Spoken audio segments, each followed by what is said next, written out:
My guest today in this podcast is Mina Garas. Mina runs My Body Clinic. He is an absolute superstar in this industry.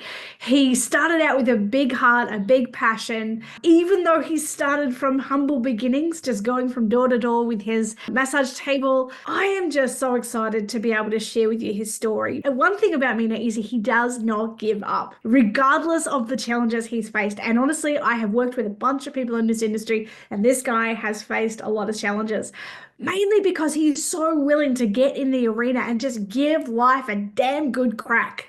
Yeah, like he literally is just like, how can I learn? How can I take massive action? And I just am so pumped to be able to share because this is what's possible in our industry when you have a big vision, when you're like, big vision and I'm ready to take action. And none of Mina's success comes because it was easy. Yeah, I really want you to know that he has worked hard on himself. He has done a lot of work to create the incredible life that he's living now. And I'm just pumped to be able to share this awesome story with you. Mina Garas is incredible myotherapist from Melbourne. Hi, Mina. Welcome to the podcast. Thank you so much. It's an absolute pleasure to be here. I'm so excited to be able to chat with you, my friend, with so many wonderful things happening in your clinic. Tell us a little bit about your business. Tell us a little bit about what it is that you do. Sure. So my name is Mina, and we run a multimodality clinic out in Melbourne and Bentley. So we're called My Body Clinic, and the whole point of that is we wanted to encompass everything my body related. So we're not your sort of traditional injury clinic. We have a multiple range of therapists, including actually a cosmetic nurse. So we want to be able to touch every aspect of what we can help with the human body. And we're sort of forever growing, and it's a really, really, really, really exciting journey that I'm really, really happy to share with you today. We have a number of therapists on board. We have an exquisite clientele type that just absolutely love what we do because we love what we do too. And it's evident in sort of in what we do. It's evident in the loyalty that we get from our clients, and it's been a really fun experience.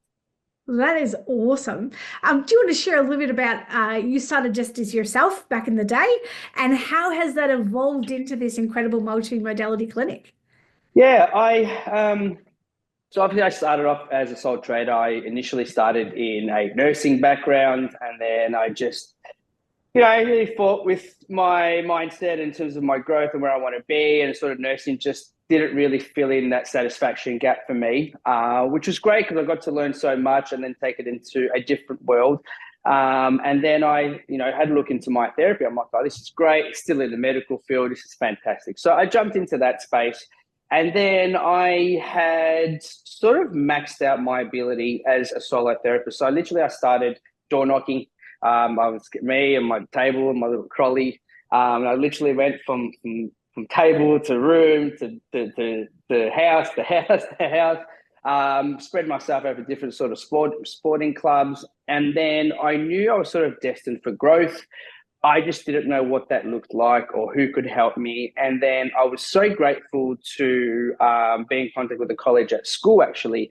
And she said, have you heard of Alicia Crook before? I said, no. I said, I know I need a coach. I need someone to sort of guide me because I've always had coaches with everything. I've had coaches with my nutrition. I've had coaches with my, my personal training, my gym, my bodybuilding. I'm like, they do coaches for business? I'm sure they do coaches for business. And then she mentioned you, and I'm like, well, she usually does just massage stuff. She's like, yeah. I'm like, oh, that's fantastic. The guys have listened. And so I teamed up with you guys, and I was with you guys for a beautiful 5 years. And that is the sole reason as to how I was able to scale. I was able to understand what I needed to do, the steps I needed to take, and the actual help I needed to ask for, which was a sort of huge learning. It took me a good 5 years to really grasp what asking for help meant.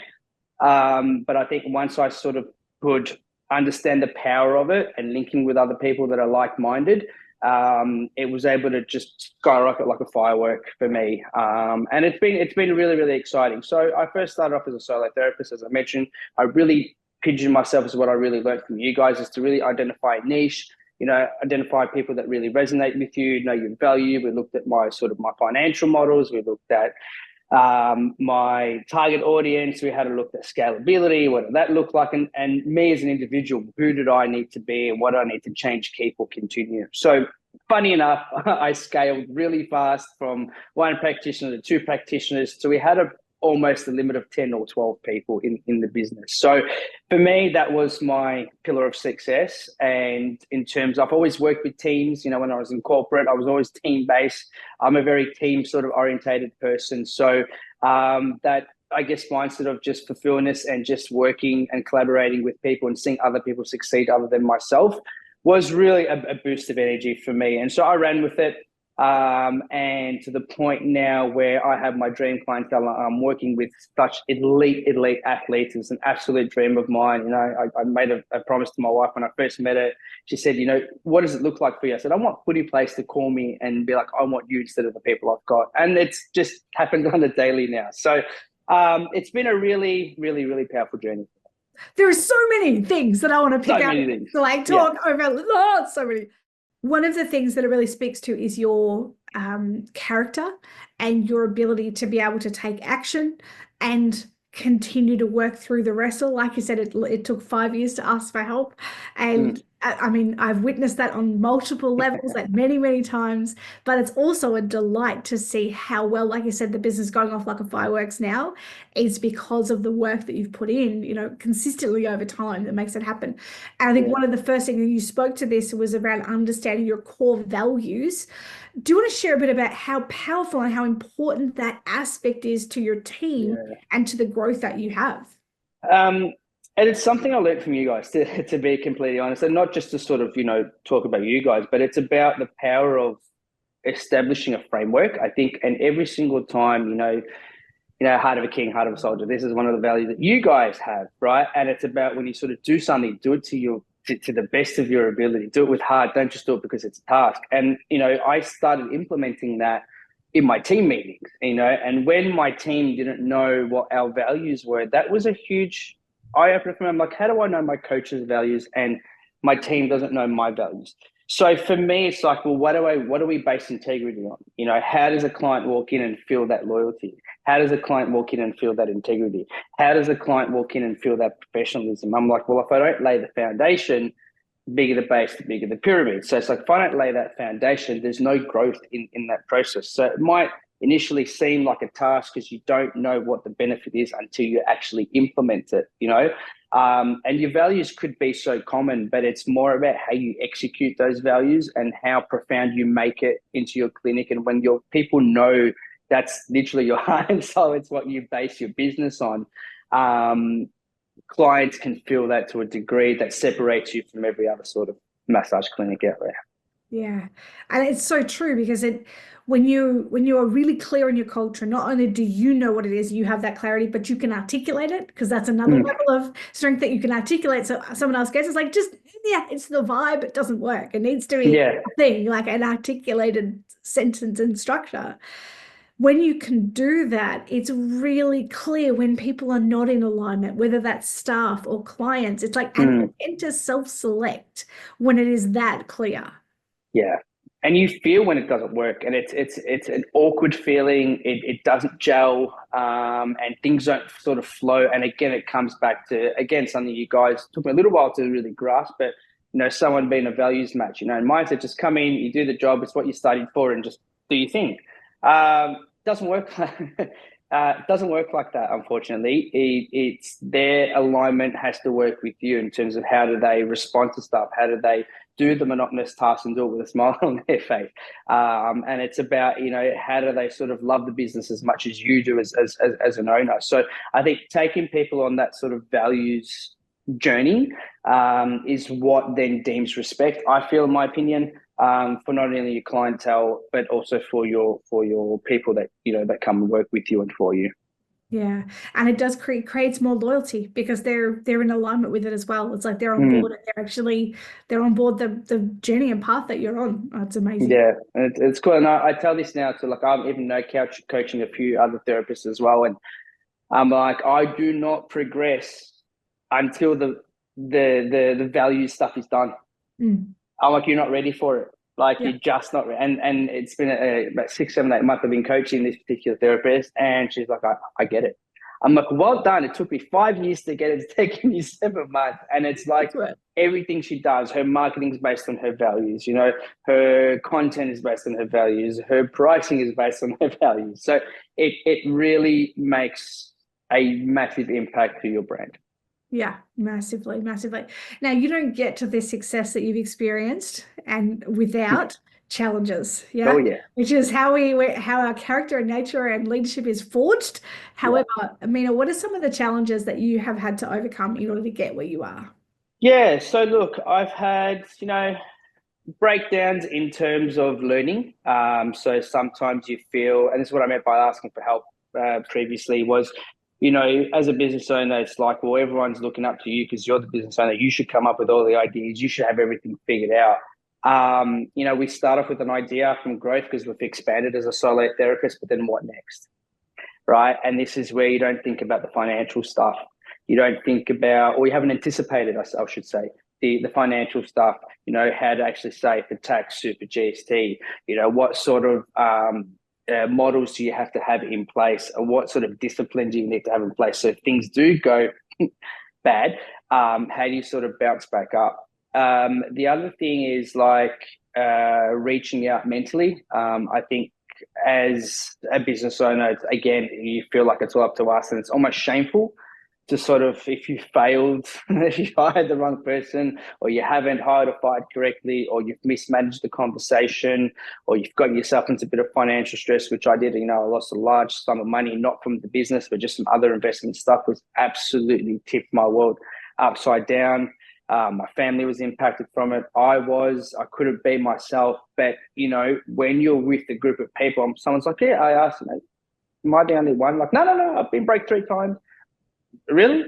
So you start to sort of realize that other people have gone through similar stuff, and asking how to sort of get through it is a really, really, really critical and pivotal moment for you and your business. And another thing I sort of struggled to understand and learn, that it really is not the destination, it's the journey. When I came to you guys, I just wanted the marketing and stuff, and I didn't realize how much I actually needed to work on myself versus the marketing. The marketing was just a tool, but you needed a person that knew how to operate the tool before you could give them the tool.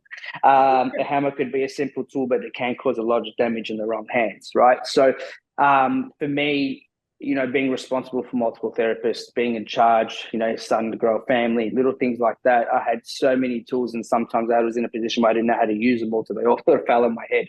So being able to go back to the garage as such and relearn how to use these tools and how to implement them, when not to implement them, when to implement them, was a big game changer for me. So, yeah. And I think you speak to many things in that. And what really stands out to me and is a good reminder that sometimes business is just bloody hard. Yeah, Yeah. like at the end of the day, it can be stressful, overwhelming, and that doesn't stop when we leave the massage clinic. That literally it can affect family, and Yeah. it can be so isolating when we're having those moments of struggle to reach out and go, you know what, it's hard to reach out for help, but then to realize you're not the only one.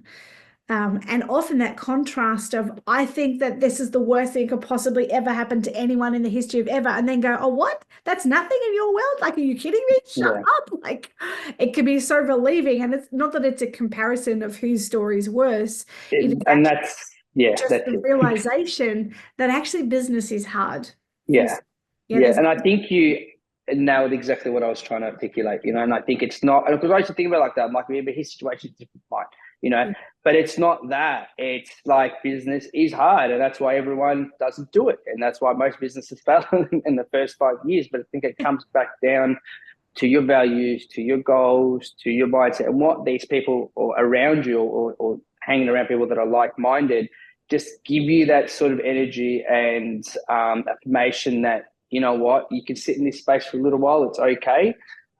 You can have a bit of compassion for yourself, but then you need to have enough grit to sort of get back up and go out and pursue what you were trying to pursue in the first place. But you need these, I wouldn't call them damaging times, but you need these times of realization, which are the struggles, because without them, you'll just float, and never really sort of learn much.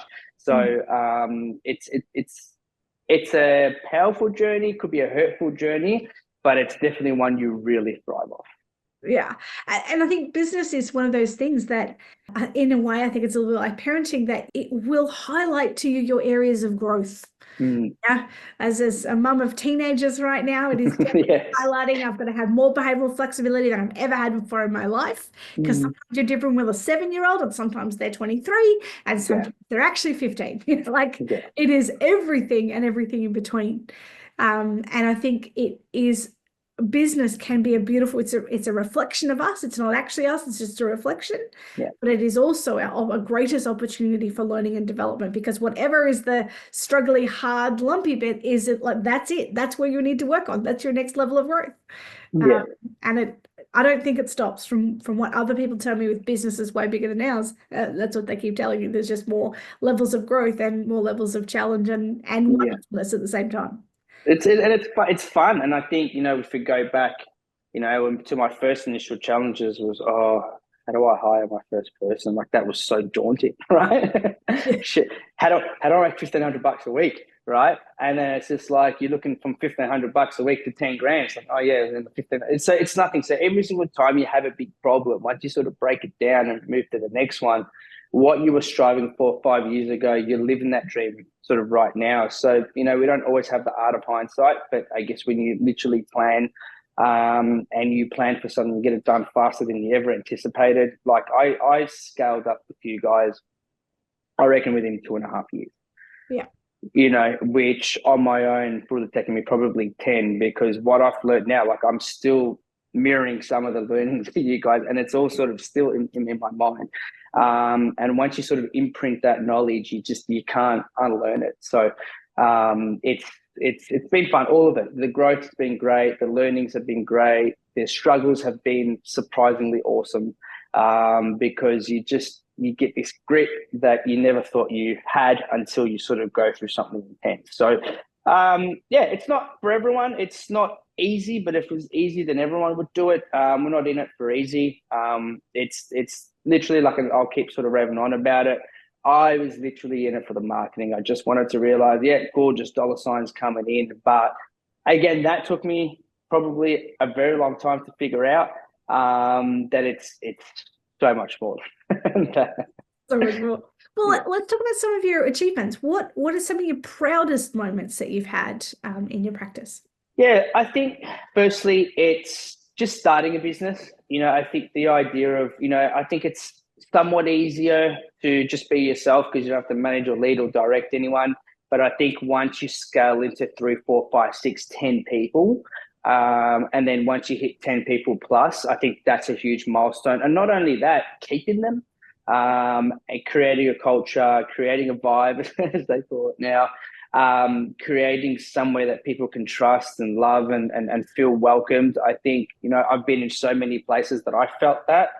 To create that for myself and for my people, it's just magical. It really is. Like I've had staff that have left and are dying to come back, and here's me thinking it was me. They've come back and been like, you built something really cool. So to hear that and see that, I think is super, super touching.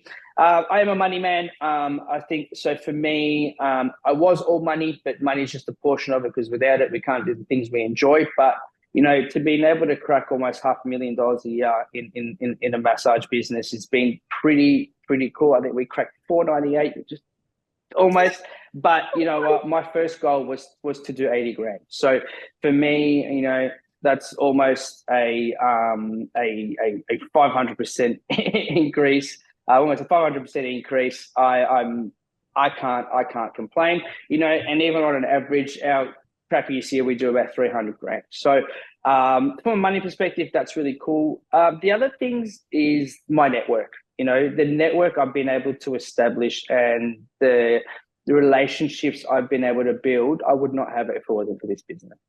Yeah.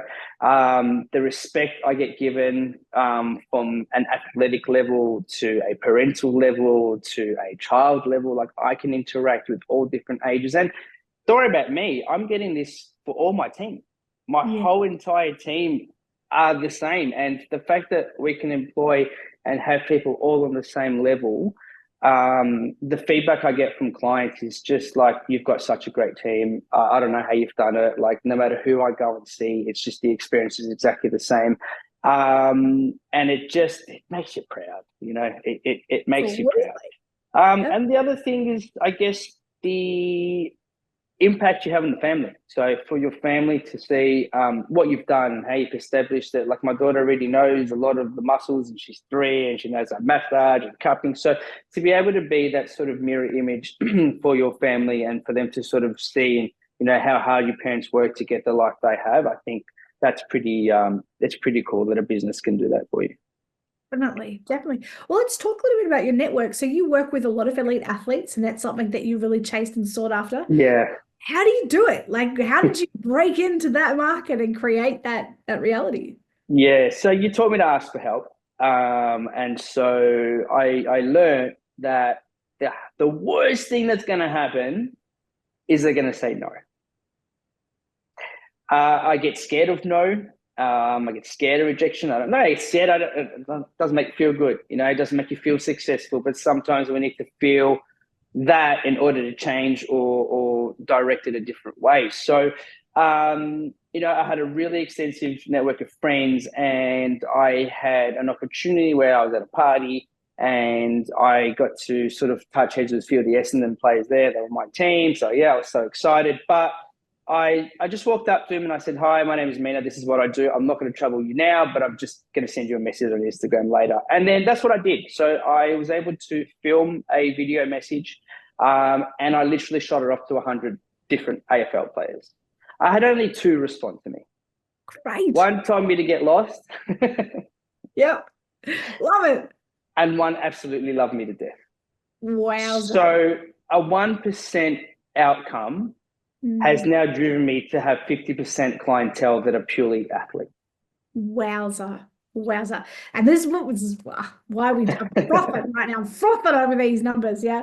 Massive action. Yeah. If you had to reach out to one person, you would never have got it, even 10, but you reach out to 198, say crickets chirping, absolutely nothing. One says bugger off, and the other says, yeah, I'm in.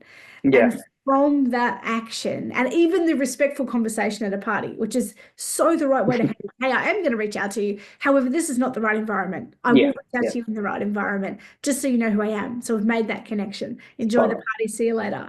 Yeah. I think that's exactly how it went. yeah, right. Because it's like, I don't want to be that guy. I don't want to be that guy. Not that cool. I don't want to be that guy. I think that's incredible. And then obviously when they say, "Oh yeah, I love coming," the next person goes, "Oh, you see, yeah, okay. Oh, you go there, yeah, okay." And is that how it's grown, like through social media and that sort of stuff? Well, I was lucky enough to get the captain of my favorite team. So, there's no better way than to start off with someone who's respected. And, if they see that they're getting treated by this, oh, you must be someone. Oh, actually, I saw you message me not long ago. I go, yeah, thanks for that reply, by the way. You're still unread. But it enabled me to also trust my instinct too, in terms of, like, I do love what I do. And this is another thing as well. Like, you can have a job, or you can have a career, and you can just be in neither and just execute something you absolutely love. And I think people can tell when you're in it for the money. People can tell when you're in it because you actually love it. I'm so lucky that I found something I love. And this is something most people struggle for a very long time to figure out. So I love this stuff. I absolutely live and breathe it. If it was just for the money, I'd literally just put myself in a room and just smash the treatments away. But it's more than that for me. And just to be respected by these sort of athletic level players, for me, it's just, it's awesome. And now, even I got a message just yesterday saying, "Hi, I'm a Myo too. I'm super inspired by, Dyson Heckle, the person you treat. I'm really looking at your clinic." I literally got the message yesterday. "We've been looking at your clinic for so long. If you're hiring, please let me know."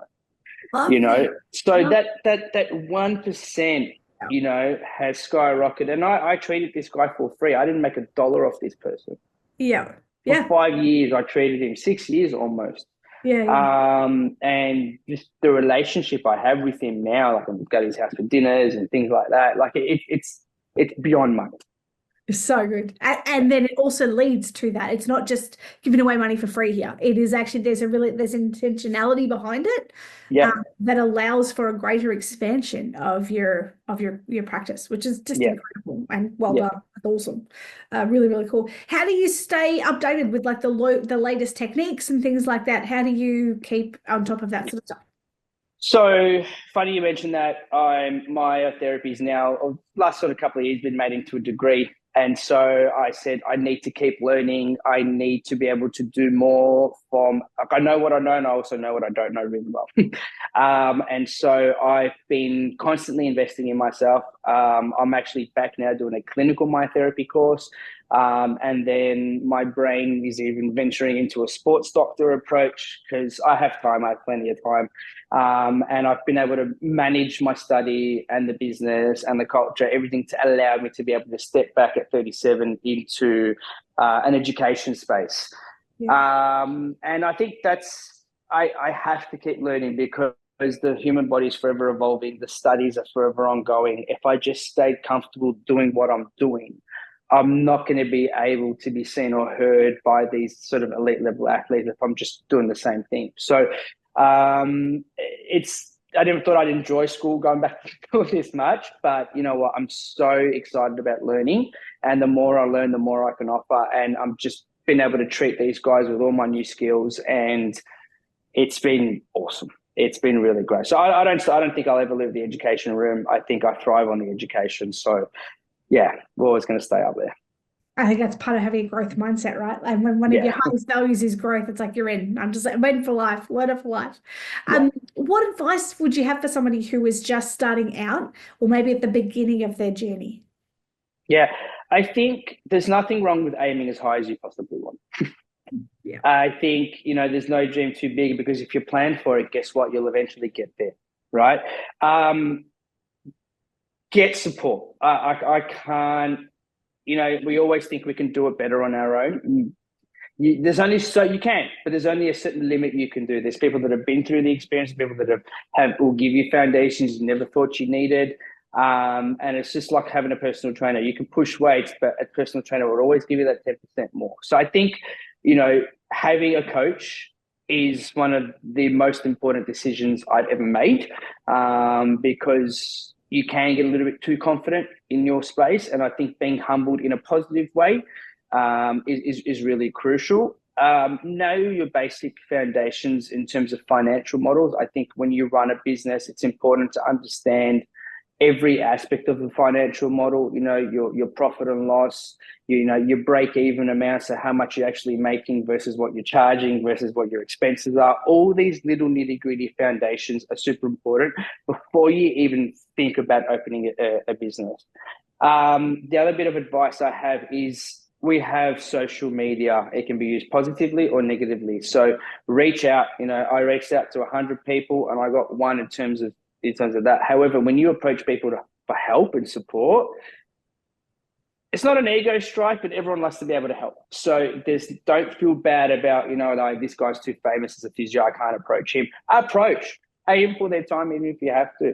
Because I think the more you sort of enter that space of learning and seeing what reality could be like for you, it's so powerful. So I think mentoring, getting a mentor that's in your space is absolutely critical. Have a plan and just love what you do. Like really make sure that this is something you absolutely love. Like if you're not waking up and thinking about it every single day, of course, have your boundaries. But if it's not a sort of growth thing that really gets you excited, then really sort of rethink about what does get you excited, whether it be, if it's in the medical space, whether it's learning, whether it's teaching, whether it's doing the work itself, whether it's running courses, just whatever it is, love it. Love it to the best of your ability because it will be so much more fun, I promise. And it's so, so, so clear, even from this conversation today and through all your social medias. We'll put all of your social handles in the show notes because Appreciate I it. don't ever Thank you. want to follow you because you're exceptional on social media and you have brilliant energy, this beautiful energy that you've experienced through this podcast today, you actually get to experience online as well. So I want to say thank you so much for the passion that you have, for the action that you take, for the absolute incredible heart that you have for this industry, for your own business, the way that you conduct yourself, and for the way that you take care of your team and your family. It's phenomenal, and you're doing an exceptional job. And I just want to say thanks so much for being on the podcast today. And I'll say thank you so much for the learnings and the growth and the coaching. I think, again, not to sort of just harp on, but I just being experienced what I've experienced. I can't talk highly enough of you guys. So thank you. So thank you for opening up my eyes. I know I'm a bit stubborn, so you really cracked through those barriers, and I really, really appreciate it. And honestly, I can't thank you guys enough. It's been an absolute pleasure. Well, thanks so much, Mina. Thank you.